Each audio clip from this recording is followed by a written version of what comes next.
pasar beli mangga muda, jangan lupa beli sambalnya. Apa kabar sobat muda? Semoga sehat selalu ya. Senang sekali rasanya bisa kembali menemani sobat muda di program kesayangan kita @Indonesia. Seperti janji di episode sebelumnya, kali ini kita akan membahas masjid tertua di Malang. Masjid yang didirikan oleh Laskar Pangeran Diponegoro dalam perjalanannya syiar Islam di Jawa Timur. Penasaran? Yuk kita telusuri bersama. Berlokasi di Jalan Bungkuk RT 4 RW 4 Pagentan, Kecamatan Singosari, Kabupaten Malang, Jawa Timur, Masjid Bungkuk Singosari memiliki nama asli Masjid At-Thohiriyah. Masjid ini menjadi salah satu situs bersejarah dan warisan budaya Islam di Indonesia. Masjid Bungkuk didirikan oleh Kiai Hamimuddin, seorang mantan Laskar Pangeran Diponegoro di tahun 1850. Pada tahun 1830 saat Perang Jawa berakhir, Pangeran Diponegoro ditangkap oleh Belanda setelah diundang ke Wisma Karesidenan Magelang untuk berunding. Setelah penangkapan, Laskar Pangeran Diponegoro memutuskan untuk pulang ke rumah masing-masing. Namun, Kiai Hamimuddin memilih untuk datang ke daerah Singosari dan membuat gubuk bambu untuk dijadikan musola. Gubuk dengan ukuran 300 meter inilah yang menjadi cikal bakal berdirinya masjid dan pondok pesantren yang kini berdiri megah. Menurut penuturan Haji Munsif Nahrawi, keturunan Kiai Hamimuddin dan salah seorang tetua pendiri masjid, nama Bungkuk disematkan masyarakat karena melihat aktivitas sholat, yaitu ruku atau sujud yang terlihat seperti membungkuk. Karena itulah Kiai Hamimuddin dikenal sebagai Mbah Bungkuk. Seiring berjalannya waktu, banyak santri berdatangan. Mereka belajar tentang Islam dan sholat bersama Mbah Bungkuk. Ya, mereka adalah para petani, tukang kayu, hingga buruh yang menyukai ajaran Islam yang tidak memandang kasta, di mana semua orang memiliki derajat yang sama dan tidak membeda-bedakan. Sobat muda, ajaran Mbah Bungkuk kian menyebar luas. Banyak santri yang sengaja datang dari jauh demi belajar ajaran Islam bersama Mbah Bungkuk. Melihat banyaknya santri yang datang dari jauh, dibuatlah gubuk-gubuk sementara untuk para santri beristirahat sambil menunggu waktu sholat dan kegiatan pengajian.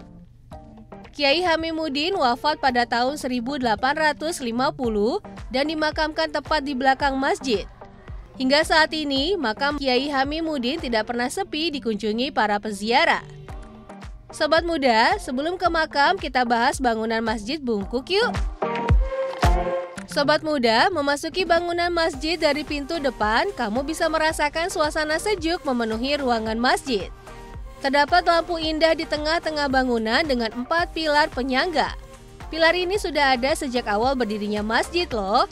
Di tahun 1960-an, pilar ini ditutup triplek demi menjaga keutuhannya.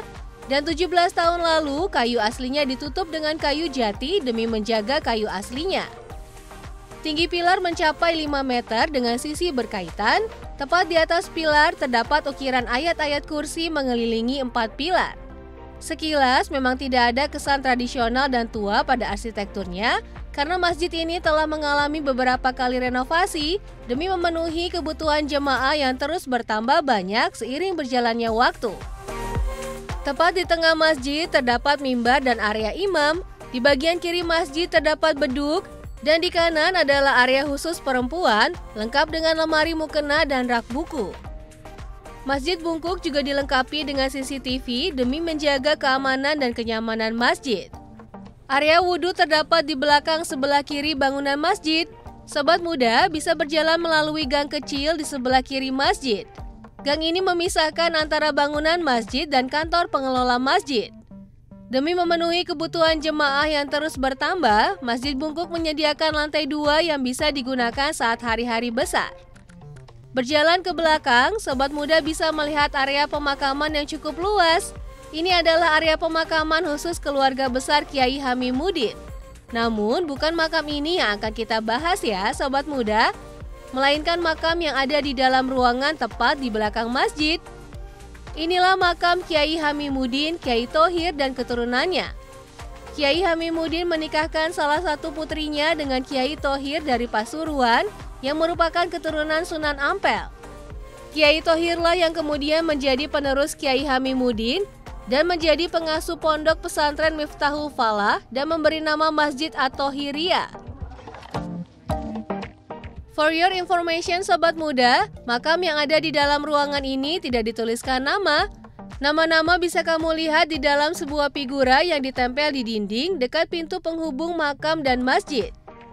Sobat Muda, meski tidak terlihat seperti masjid tua, namun Masjid Bungkuk menjadi saksi bisu dan menyimpan sejarah penting penyebaran ajaran Islam di Malang Raya, khususnya di Kecamatan Singosari. Masjid ini terbuka untuk umum ya, siapa saja boleh datang dan berkunjung ke masjid. Tapi jangan lupa izin ke pengurus masjid terlebih dahulu ya.